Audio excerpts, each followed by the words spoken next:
Well, good afternoon. Well, let me start the part 2 of this legend series with the presentation of Mr. Pete Sanborn. Mr.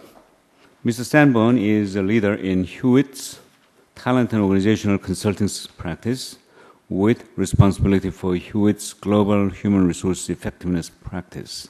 I believe you know what Hewitt is. Hewitt is one of the major consulting companies on human resources, and in particular, Hewitt Korea has been very successful with the leadership of the CEO, Korean CEO, Ms. Park, and I believe there's a secret behind this success, and I believe Sanborn will tell us what this secret is.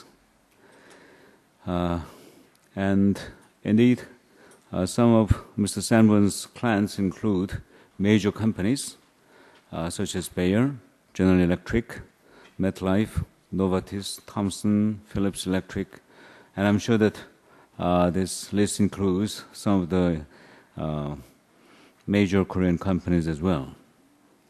Mr. Sanborn has 19 years of experience with Hewitt in business leadership roles in North America and Europe in human resources consulting. And he has played a leading role in some of the firm's largest global projects involving business and human resources restructuring and cross-border mergers and acquisitions. And, well, rather than spending more on his illustrious past, I will introduce Mr. Sanborn, please.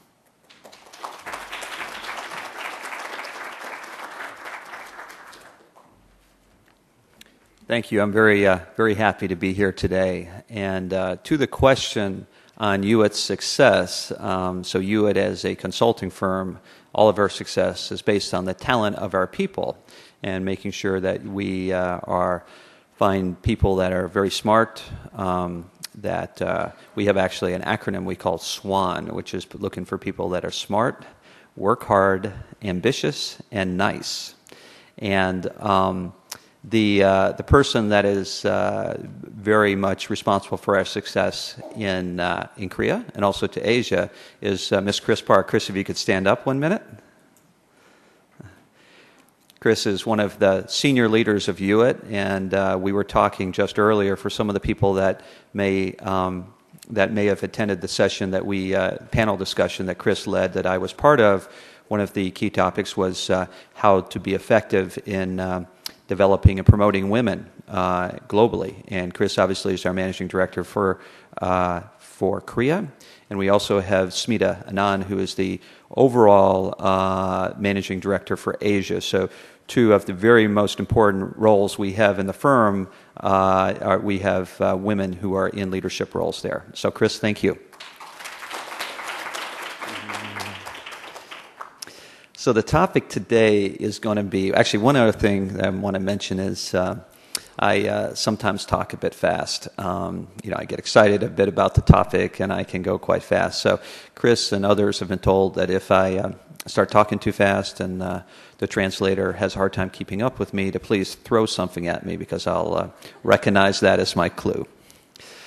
So I'm very happy to be here today. I've had a chance to I was based out of Atlanta, Georgia. Last week I was with two of our clients, Ernst & Young and Becton Dickinson in London. Then I flew to China, actually to Hong Kong and Shenzhen to be with Huawei, one of the largest telecommunications equipment companies. And then Chris invited me here, and I've had a chance to meet with some of our clients, including POSCO and LG Electronics. So it's been a very busy week, but a very good week. And the other thing is that I'm an alumni from Cornell University, and I didn't realize there was such a large group of Cornell University alums in Korea. And it just so happened, well, you may have heard the president of Cornell University, President Scorden, as well as the dean of the Industrial and Labor Relations School at Cornell, Harry Katz, are here. So it was very nice to see them. And then I was invited by one of our colleagues to the Cornell reception yesterday. So they took a picture. I was the only non-Korean in the picture, so I stood out a bit, but it was still very nice to be as part of that group. So the topic for the next 40 minutes or so is on global HR strategy and structure. And I just need to get my clicker here.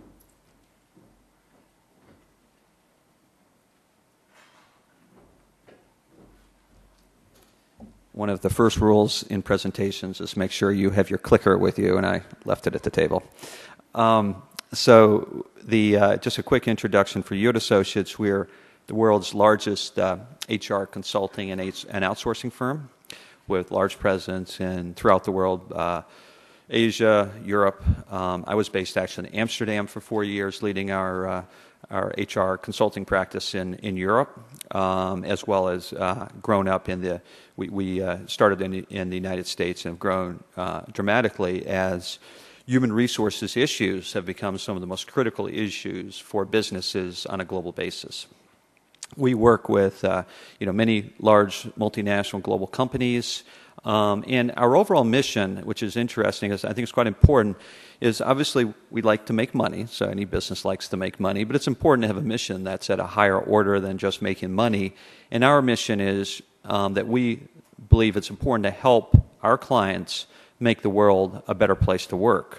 So that has to do with having engaged employees. So we do a lot of work with engagement and analyzing the overall engagement levels of employees, and we also do a lot of work with coming up with ways to motivate those people through compensation programs, through effective human resources strategy. The topic that I talked about in the last session was on leadership and how to build leaders, and we believe that human resources has a direct impact on the bottom line results of the company, and that also that as HR professionals, we need to understand both the business and have strong business acumen, but think about how we can drive those results through effective people management practices. What I'd like to do now is get a bit into the global HR study. Hello, Peter. And we conducted a global HR study.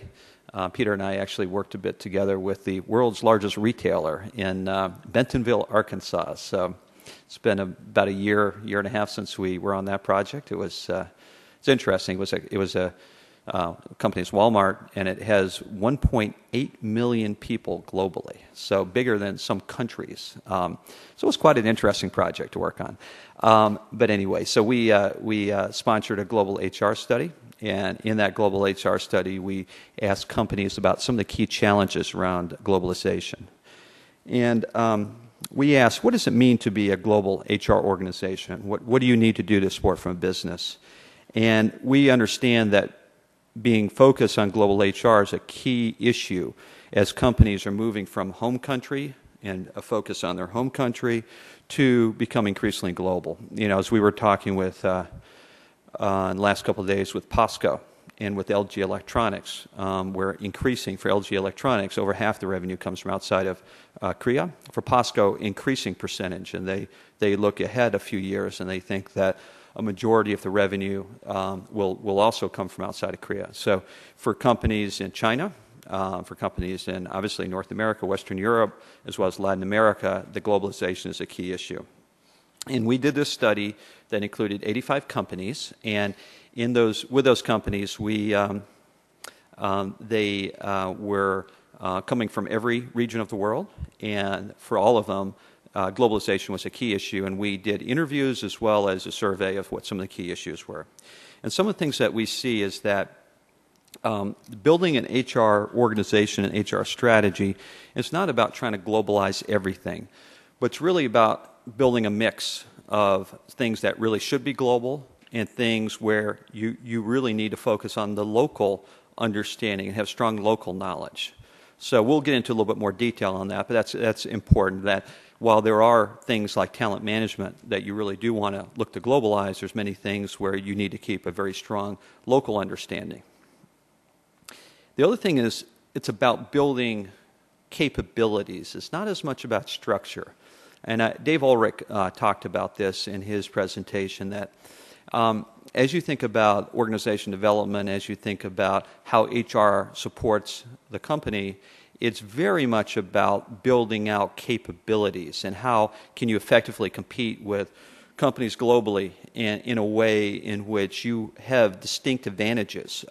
Whether it's Procter & Gamble as part of our panel discussion. One of their key differentiators is effective brand management and having clear brand messages that convey. So therefore, they need to be building out a global talent pool, particularly in the brand management and marketing area. So the capabilities is a key driver. But we also see that as HR globalizes, much of the HR operations is still done at the local level. And we very much see, and this was some of the work that Hewitt does and IBM, Accenture, and others do, is how do you drive efficiencies? How can you leverage the scale in an effective way to drive global efficiencies? So to get a bit into the study, we definitely look at companies, many of the companies where over 50% of the revenue is coming from outside the home country.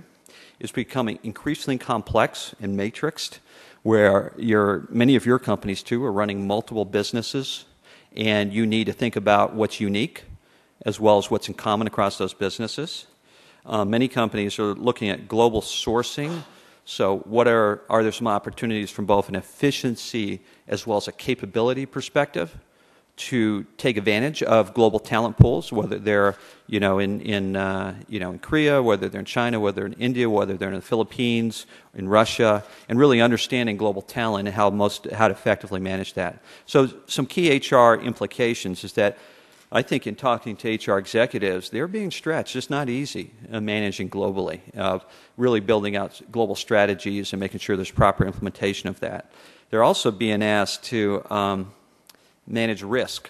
So if you're a global company, you're operating in maybe 60, 70 different locations, there's a key risk management piece of understanding what the relative risks are from an HR standpoint. If, for example, if you're a Korean company operating in the U.S., there's often potential for legal liabilities, if you're not obeying, rules, everything from how you properly pay people to how you pay overtime, to are you providing equal opportunity for people regardless of whether they're male or female, or regardless of what race, what ethnic group they belong to.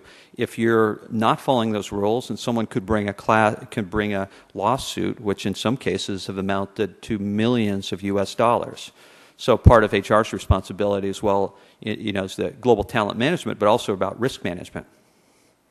And as we look at organizations, we see, if you look at the slide in terms of the bottom, that most companies are somewhere either international, and we call international being where it's a home country operation where you're running, still fairly independent operations in different parts of the world, and then are starting to transition to global. So from an HR standpoint, that means identifying certain things that you're really trying to drive globally, like global talent management and global leadership development. But then other things, recognizing that you're going to keep those local. The overall frame that we have for the study is that there's 4 interconnected HR disciplines. And those disciplines include strategy and program design, so defining from an HR standpoint what the global strategy is and the priorities and how best to design programs. And I had an interview with one of your leading business publication on performance management, and how can you effectively drive performance management that really works well globally. And it's not easy because there's cultural differences, there's differences in how well, to what degree do people give direct feedback versus very indirect feedback. But companies have been successful in building out more global performance management programs and processes, and training managers, and in this case, being effective at coaching people, which includes providing direct feedback. So that's one point. The second point is around organization design. So this is HR organization design, so what's the proper HR structure and capabilities? The third piece, which is an important piece, is around service delivery and technology. So how do you drive and support your HR organization through effective shared services, which is taking a lot of the transactional work that HR does and putting that many times into a shared service center, and also through technology. How do you effectively deploy technology in a way that supports your talent management programs, your other HR administrative programs? Then the fourth point is around governance and metrics. So if you're going to be effective in globalizing, it's important that you have effective governance in place, that you're getting input from the various countries, but also you have some knowledge of what they're doing, and there's oversight, and you know that as you're putting a strategy in place that there's effective implementation of that, and you have a way of measuring those. So we're going to spend a few minutes on each one of these points. I'm going to walk around a bit. I'm recovering from a problem in my back, so standing at one place for too long is a bit difficult. Plus, as my kids say, I have a bit of ADHD, where you have a hard time sitting still or standing still for too long. So I'll just move around a bit.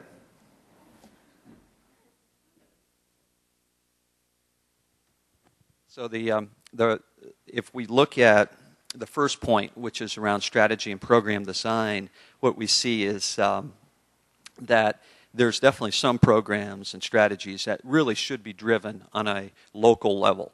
So let me just give you a few examples. So one of them is payroll and labor relations. There's quite a bit of variation from country to country in terms of payroll and how you operate payroll. For example, within China, it's driven even not at the country level, but there's many unique rules and regulations that are at the provincial level. So you need local knowledge to be effective in payroll. And there's some systems that can support you more on a regional basis or to some degree global, not really, but there is a need for that local knowledge, as well as labor relations. Having worked in Europe for a number of years, how you handle works councils in Germany or France, if you don't do that effectively, you can bring the whole business to a halt with strikes. The French, the joke is that whenever they need a break, they're going to go on strike. And unless you have effective people in place that really understand labor relations and how it works in France, then obviously that's going to be a liability. So having that strong local knowledge is important. But then if you look at the global side, there's clearly certain programs that need to be more global in nature. So things such as executive compensation, where from an executive compensation standpoint, you want to align and bring your executives together with common goals and both from a value standpoint in terms of how you operate ethically, but also from a performance management side in terms of what are the overall goals and how do you build shareholder value, how do you drive growth and drive efficiency. So that's a program that typically is global in nature and obviously includes things such as equity components. Things such as leadership, and that's what we talked about in the last session, is how to build out global leadership programs in which your people, doesn't matter where you hire the people. You could hire them in, obviously in Korea, you could hire them in China, you could hire them in India, in Malaysia or Argentina, wherever. They feel that they've got opportunities for growth and development because you're looking consistently at assessing and developing that talent. There's also opportunities that we see for regional collaboration and work together. And this is some of the work that's around shared services in particular. So what we see on a regional basis is that there are opportunities to, for example, in Europe, to integrate things and drive efficiencies from an administrative standpoint across countries. So rather than do HR administration country by country, to look for platforms and systems where you can pull that together across multiple countries. And obviously trying to do that in a way that's cost efficient. So, for example, for Asia, to look at, if you're operating multiple countries in Asia, to look at ways that you can drive efficiency and try to move things to lower cost countries. So you're operating, let's say, in Korea, Japan, Australia, Singapore, China, and India. There could be opportunities to set up HR shared services and pull a lot of the transactional work together in, say, China or India, which are relatively lower cost than the other countries. So those are, the dimensions, and we think it's important from an HR strategy standpoint to think about how you're driving your various HR strategies and programs. This is an example from an organization design standpoint. So when you think about how do you best organize HR, the traditional model has been that you're doing it more country by country. So let's say this is a Korean company and you've got the corporate headquarters here, and they're setting policy. But then you have fairly independent HR organizations country by country. So this is, let's call it an international model where many companies start, and what they tend to do is migrate to more of a global model. And this is an example of, companies like IBM, P&G, General Electric have definitely moved to more of the model on the right, which includes global HR leadership, and the acronym COE, Centers of Excellence, means people that are driving HR strategy and programs from certain functional perspectives, like Linda Meyer from SK Holdings, her focus is on talent management. The type of functional expertise you typically see would include things such as, talent, leadership, rewards, technology, and increasingly diversity. And, the idea of diversity is that how do you create an environment that's supportive of both attracting diverse talent, so men, women, people of various ethnic groups, and also is supportive of their development where they're given opportunities. And that's seen, to the degree you can do that well, that'll be a key strategic advantage. And there's definitely companies that have been very successful at creating a global leadership pool. For example, the global CEO for Pepsi-Cola is a woman from India. Many companies, I work with Axo Nobel, which is a Dutch company, but they only have, out of their management board, there's 2 people on the management board that are actually Dutch by nationality. Everybody else is from literally every other part of the world. So how do you create a diverse group that will really support your growth and your business objectives? And then the other piece is a whole notion, and we've been talking to some of our clients about this, of creating global business partners. So if you think about a company that has multiple businesses, for example, I worked with Philips over the years, and they have businesses that include their consumer business, they have a specialty business, they had one point in time semiconductors, they have a big business around medical systems. So each one of the businesses has distinct strategies, and what we see as a key practice is that you have global business partners, so people that are translating the business strategy to specific HR programs and practices and strategies. Let me just give you a quick example. So you're working in a company, and this actually was true of Philips, where they needed to dramatically expand their medical business.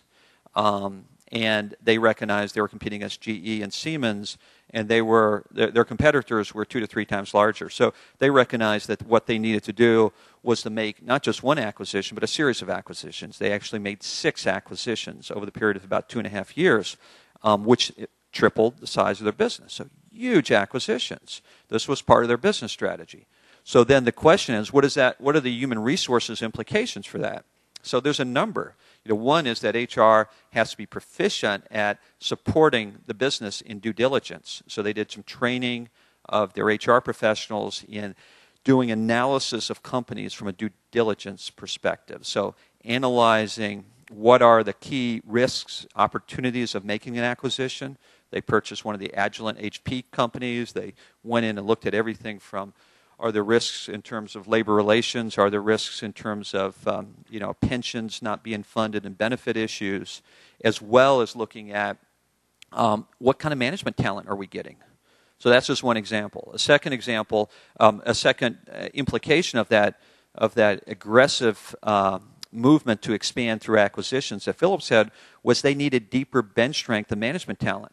That they needed people that they could pull into the acquisitions and support and understood how Philips operated, how Philips financial systems work, what the Philips culture is, and how they develop talent. The idea wasn't that they were going to replace the senior management team with the Philips management team, but they needed to seed it. So the idea is you take a few people that can help with the integration process and have experience at Philips, but also can work effectively with the team of the company you're acquiring. So that's just one example of, from a business partnering standpoint, as you think about a particular business strategy, what the HR implications could be of that strategy. So that's his top piece, and that's very much global.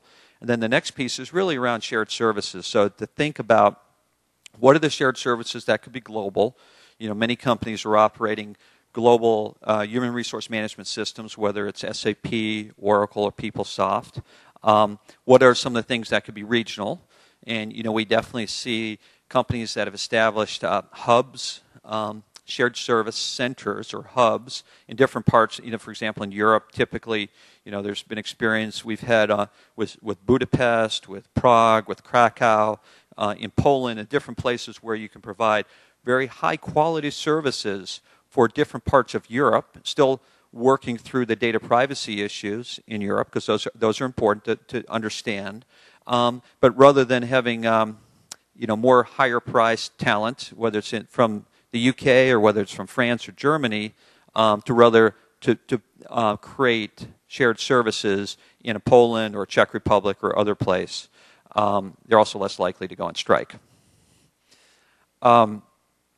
There's also a piece around, from a country standpoint, the traditional model was very much that your global centers of excellence, so the people that are sitting there, we're all sitting in the home country. So let's say you have a talent management or leadership center of excellence.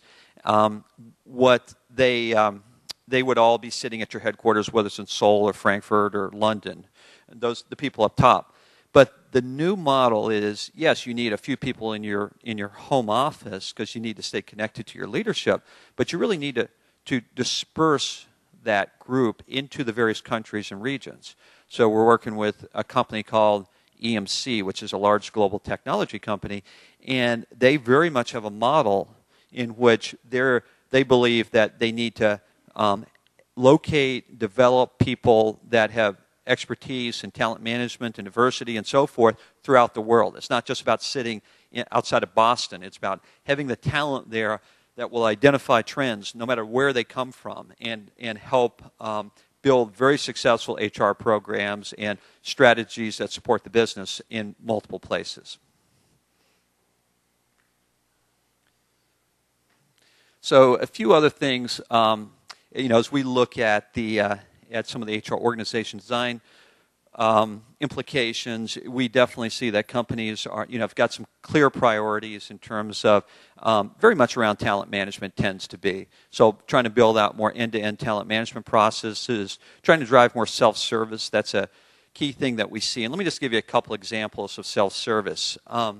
Because it's newer to many parts of the world. The idea traditionally has been, let's say you get married or you have children or there's some kind of change that you move. Traditionally what people have done is they would fill out a form, they would give that to HR would put that into the system, and that would be the process. What we see more and more is that individuals are responsible for their own information. So I have 3 daughters. When my daughters were born, I went into the system and actually said, I have a new dependent, and filled it out. And that was then entered into the HR management system, and then it flowed through the benefits and so forth. So it's basically giving accountability to individuals for their own information, their own data.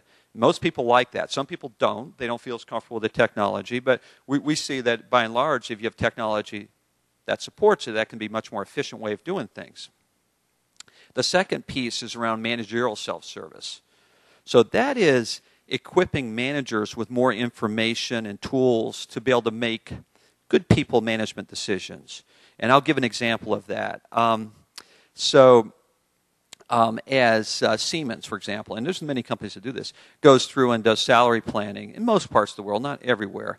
What they do is they provide managers with information on the people that work for them, what their current base pay is, what's their base salary, how much of an increase did they get last year or the year before, what kind of incentive compensation bonus did they receive, and allows them, because what managers at Siemens, many companies have, is a budget they work with in order to allocate based on merit, so based on performance, how they're going to pay their people. So how much base pay increase there will be and how much bonus there would be. So rather than the more traditional system, which is sitting down with your HR manager and saying, this is what I want to do for this person, and take notes and so forth and do it. Now managers have tools that allow them to do that and to model different scenarios. Like if I decided to give an extra 2% to Sharon, and what would that mean in terms of the pay increases I could give to the rest of the group? So it becomes much more of a tool for managers to hopefully effectively manage their workforce, and then HR is playing more of a coaching role.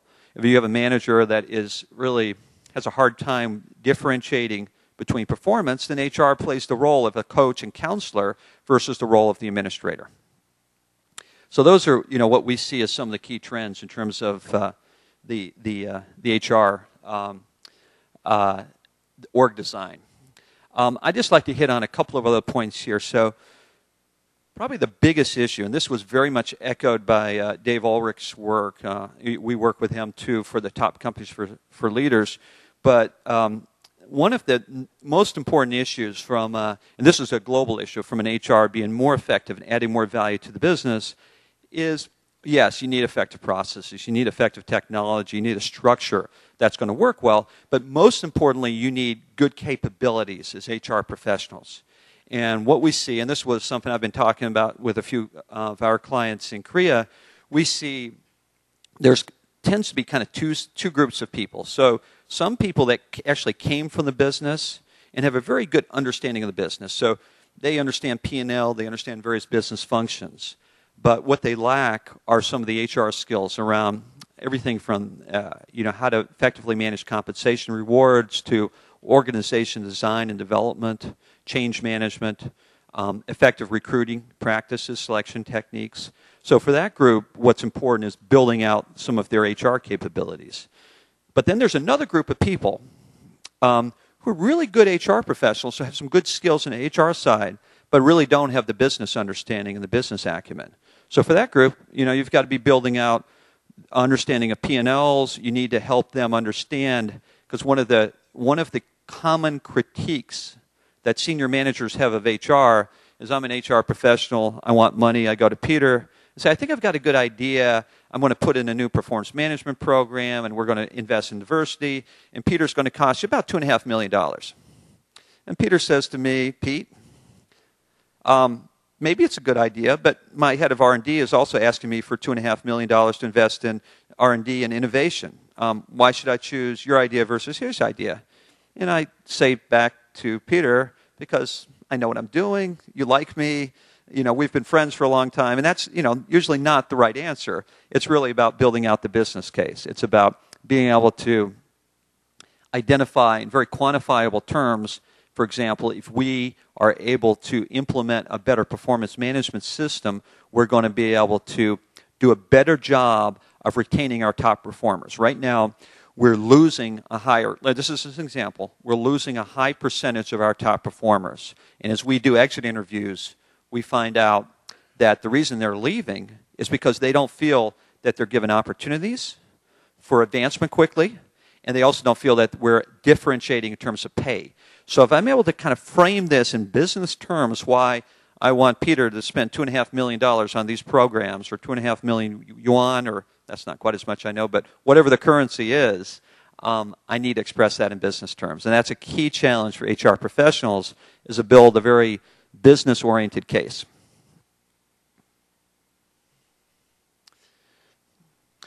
So one of the components, too, is technology. So as we look at how does HR, and for many of our clients we've worked with, and I know this is true for Peter too, that they've invested millions, many Western companies invest in millions in technology, not always getting quite the returns they'd like to see.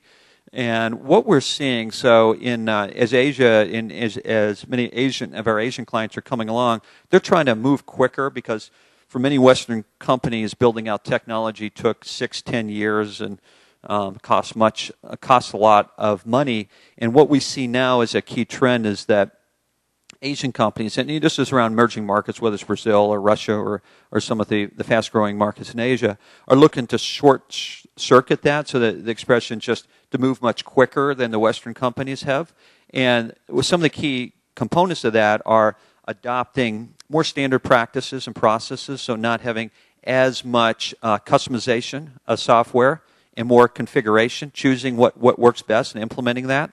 And then also going to more of a software as a service model. So that means that there's companies around talent management, be it SuccessFactors or recruitment around who are Taleo, Learning, SumTotal, and others. There's many where you basically you provide the specifications as a company on what your requirements are based on these best practices and based on how the software can be configured. And then they basically run that software for you externally. So they host it. You don't have to spend the time and money in hosting it yourself. They host it for you. And they're responsible for maintenance. So you're able to then focus, the idea, the rationale is, how do we effectively drive performance management or leadership programs and not spend as much time focused on, oh, my software is not working, I need a new upgrade or new maintenance. You're able to focus on more of the core business issues. The other thing we see in terms of HR service delivery, so this is a lot of focus on service delivery, is creating much more regional hubs. And I've got an example here, which is from Daimler-Benz. So Daimler has aggressively expanded globally. They had operations, 10, 12 different countries throughout Asia, and they looked at it, they did an analysis for where they identified there was a lot of duplication of responsibilities across Asian countries, and what they did was created hubs, and they created regional hubs, so in Asia, in India, but also in Europe and the U.S. to try to drive greater consistency in terms of their HR administration. Now, some companies do this by creating these shared services themselves. Other companies turn to firms like Hewitt Associates, IBM, Accenture, are the three biggest, to actually outsource that. So, again, they're not in the business for actually doing the administration, but rather they're in the business of making sure the administration is done properly by a party that does that administration for many, many companies. It's the same, you see the same phenomena in other disciplines, and it's definitely come to HR, where many large global companies are defining various processes, everything from payroll to HR administration to benefits administration, even performance management administration, learning that they feel they can get savings and more effectively run through outsourcing.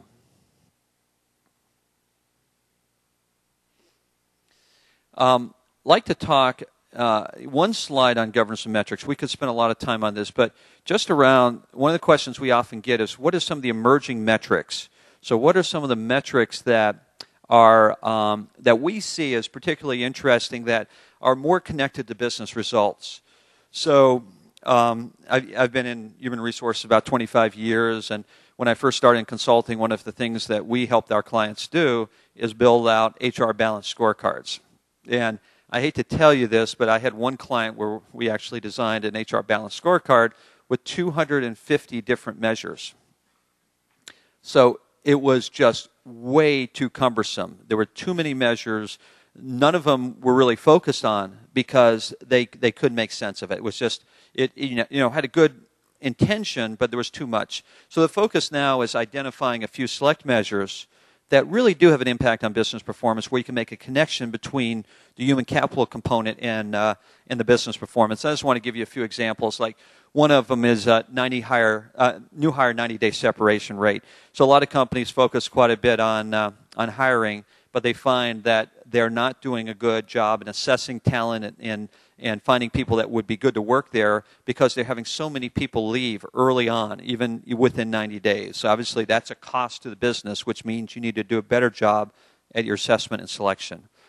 High performer turnover rate is another one, which is not just looking at general turnover, but really focusing on high performer turnover. We did a study in conjunction with Credit Suisse First Boston, in which we looked at companies' ability to retain top quartile talent versus their competition. We have a database of about 20 million people globally, over 1,000 companies. And we found that companies, if you're able to do a better job, 10% better job than the industry average in retaining top quartile talent, which we judged by people that had top quartile performance ratings as well as top quartile pay increases, that the impact to your bottom line results was somewhere between, depending on the industry, somewhere between $70 million US dollars and $140 million US dollars, which equates to, another metric we used was CFROI, which is cash flow return on investment.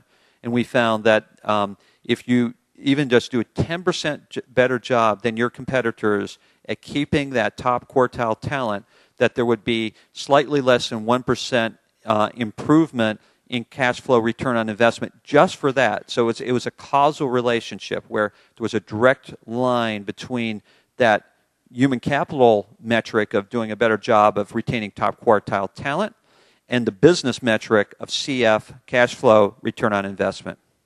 So that's what business leaders are asking HR to do more and more of, is quantify what we do, to try to express it in business terms. Not everything can be expressed in business terms, but we can definitely do a better job there. Just one other example. We've got a few clients who have a specific strategy of constantly upgrading their talent. And the idea here is that every year some percentage of people will leave, whether it's 2%, 5%, 10%, or even in some cases 20% or more.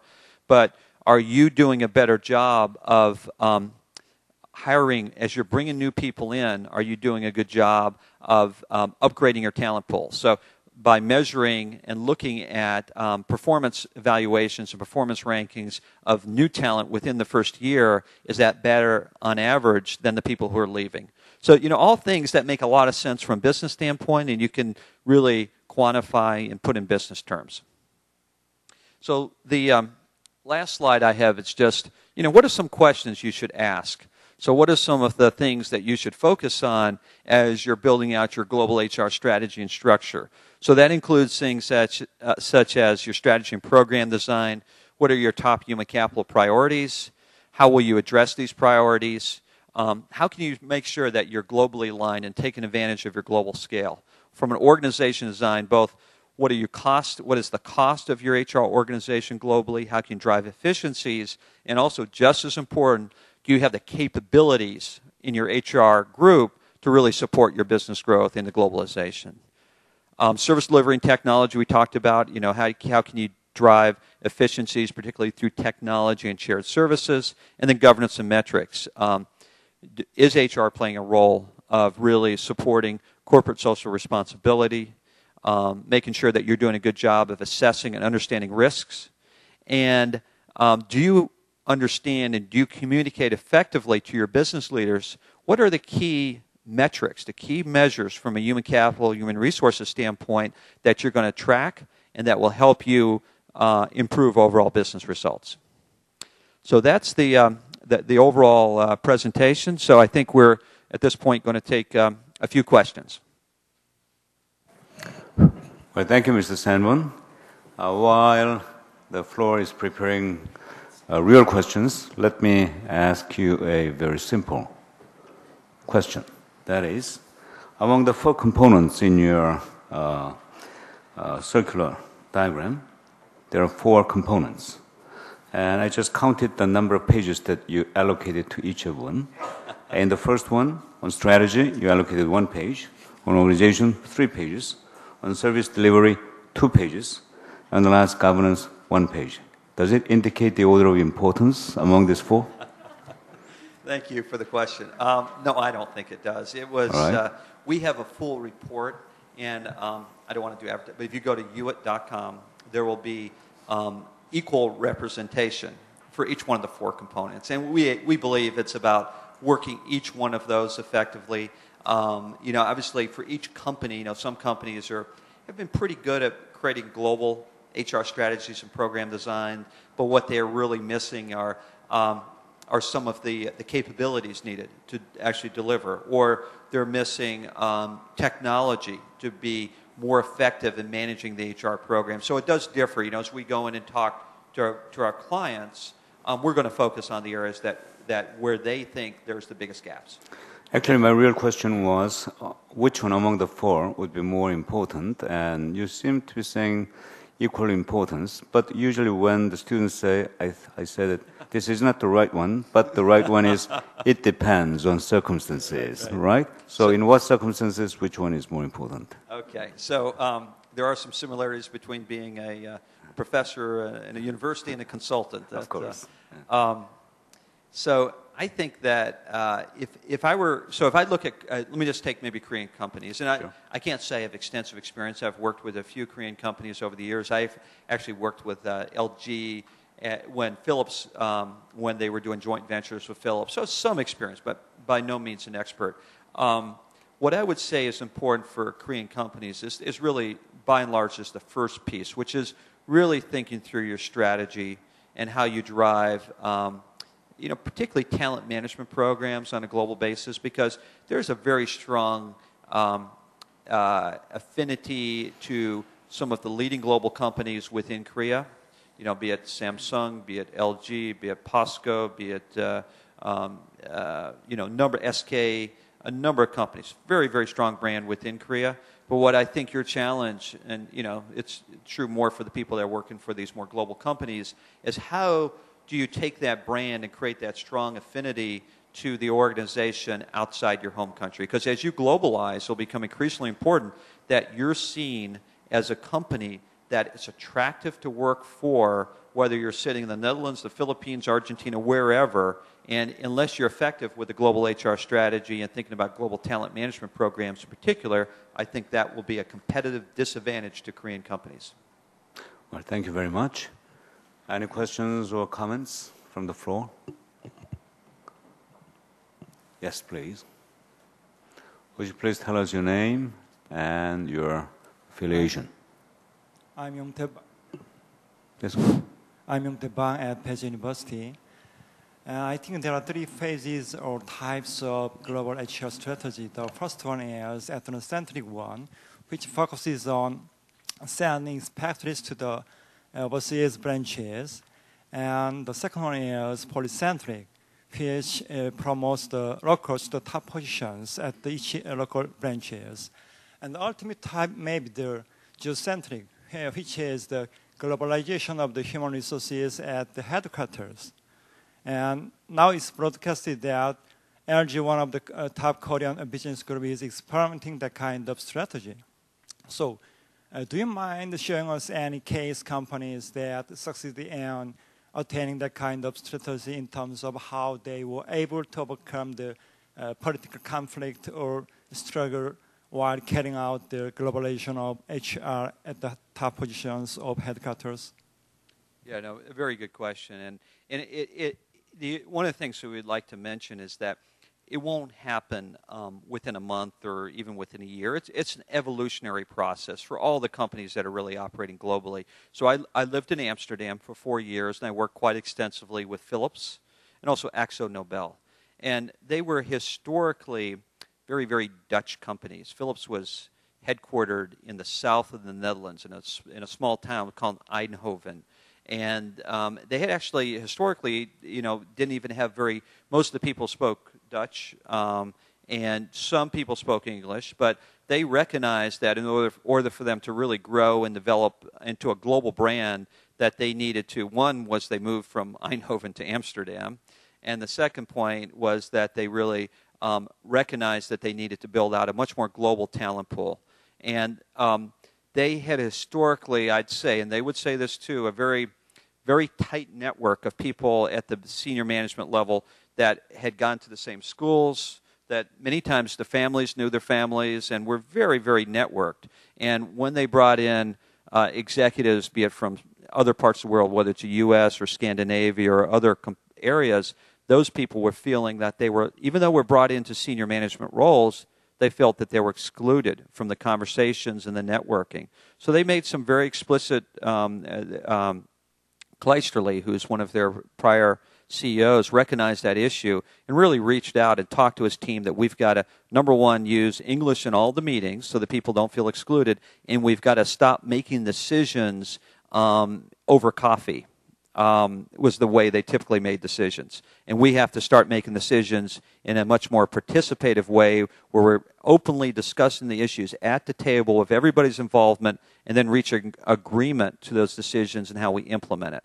So I think the lesson was that it's not enough to just bring some people in from the outside of the country to the leadership table. You actually have to actively involve them and think about different ways of operating and cultural changes that will make you much more a global company. Can I add an observation? Because I agree with what Pete said. I think it's also interesting to think about it from a business strategy perspective. There is not one right answer to globalization. If I think of examples like a P&G, which you mentioned, Pete, is a very centralized company. It's always run that way. Its culture is very centralized, and they have consistent ways they operate around the world in terms of product mix and sales channels and everything. If you look at a company at the other end of the spectrum, it certainly started at, like Unilever, which has been, built its business by being very local. And its entire history is to be very relevant in local markets, local products, and local distribution channels. Actually, Unilever has been trying to move more towards the center, but it's not trying to become a P&G. Right? It's not trying to say we need to have a single global model about everything we do. But it is trying to get more synergy across their business than perhaps they've had historically. So I think the first point is to recognize that globalization is not about one business model. There are different business models that can apply. But I do agree with what you said, which I think is an interesting observation, is that, and it came out in your survey, that there is a push for more globalization of talent management practices, even if my global operating model is still to be more local, because it is about managing global pools of talent. It is about accessing the best talent from wherever I can get them. And that can bring you into some very interesting dynamics in a business which historically has seen itself as decentralized, and yet you're trying to implement more consistent global talent management practices. So I think we're in many ways, a next phase of globalization. It is not as simple to say, make everything global. You've got to decide what you make global, and again, Pete made that very clear in the HR perspective, but it's true from the business perspective. What you make global and what you allow to continue to be local or regional, and that is a big challenge for many businesses still. Right. One last question, please.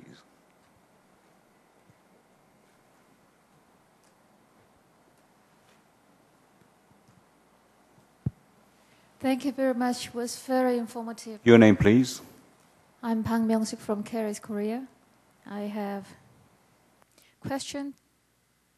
You mentioned there are new trends of emergency.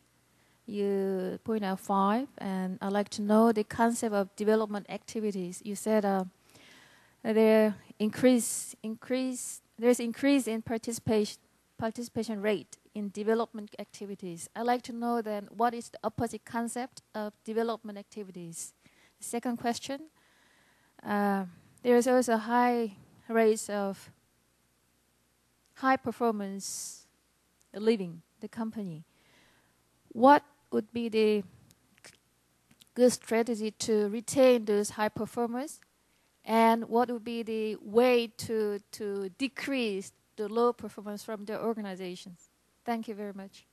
Well, thank you for your question. So I can maybe start, and Peter can definitely jump in with some of his insights. So first of all, from a development side, I think there's a recognition globally that you can't just constantly buy talent, that it's very expensive, and it's also going to be a very difficult strategy to execute. But most companies recognize that from a longer-term perspective, this is true very much globally, that the focus has to be on the development, starting early on in careers or mid-career, so different points when people enter the company, and be very focused on the development. So I'll actually just provide one example of that, which is with IBM. So IBM has always had a real strong focus on talent development. They spend about $700 million a year in training and development. And obviously with that big spend, you need to make sure it's a very focused spend. It's a spend that has a good return on investment. So what IBM does with Randy McDonald, who's their global head of human resources, really sponsoring, is to identify, obviously as a technology company predominantly, they identify what are the most important skills, not now. So what are the technology skills we're going to need in 2 to 3 years, and then focus and communicate to people what those key skills are, and try to focus the development spend they have not just on what's needed now, but what will be needed in the future. So they're constantly supporting and developing their workforce so that they don't the workforce does not become obsolete, but rather is constantly developing. Peter, any perspectives on that? I certainly agree. I mean, IBM is an interesting case. I think, interestingly, I mean, I'm sure here it is the same professional services firms because we know that our lifeblood is the skills and talent of our workforce. Certainly in my experience, tend to be amongst the best in doing these kind of things. But I think the other part of your question on high performers is an interesting one because I don't know if you were when I was talking, but I talked a lot about the risk that companies now face of losing their best performers as the markets start to improve. And I wrote an article recently in Slam magazine which said that actually you've got to do the things which people think they may be wasting money on, such as training, right? I mean, I've heard a lot of commentary often from businesses that say, oh my goodness, if my people are going to leave, then why would I train them? And in fact, you've got to think the complete reverse. If you train them, if you give them opportunities of the kind you're describing, they're much more likely to stay. Because you have to ask yourself the question, why do high performers leave a business, right? And then sometimes, yes, it might be a better package or whatever, but the reality is they leave because they don't see the opportunity for themselves in the business they're in. Right? If they're a high performer, they're ambitious, they want to see the next opportunity, they want that to be clearly shown to them and understand how they get that next opportunity and what is this organization doing to invest in me and my career. And if they're not doing that, then why would I stay? And if you look at that in one particular industry, which I think has been very challenged with this, which is the banking sector, the banking sector, I think, has been amongst the worst in doing those kind of things. There's a belief system there that to retain high performers, you pay them lots of money. And I can tell you that, and we've got interesting evidence for this in places like India, that India, I mean, if I take IT, I talked about IT skills in India being so difficult to hold on to, that actually if you do all the things that we're describing really well, you will retain the best performers, and you will retain them at a lower level of compensation than the market might be prepared to pay. Because people are not just motivated by money. They're motivated by these other things, personal development, self-actualization.